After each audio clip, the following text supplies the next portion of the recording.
ও নদীরে তুই ভাঙলি আমার ঘর, তোর কিনারে থাকতাম তুই করলি আমায় পর।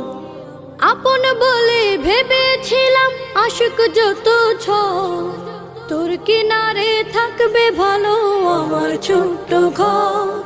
আপন বলে ভেবেছিলাম আশুক যত ঝড়, তোর কিনারে থাকবে ভালো আমার ছোট্ট ঘর।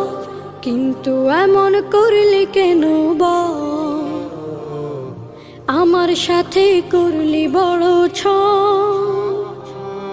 কিন্তু এমন করলি কেন বল, আমার সাথে করলি বড় ছল। আমি তো ভাবিনি তোকে পর, ভাঙলি আমার ঘর তুই করলি আমায়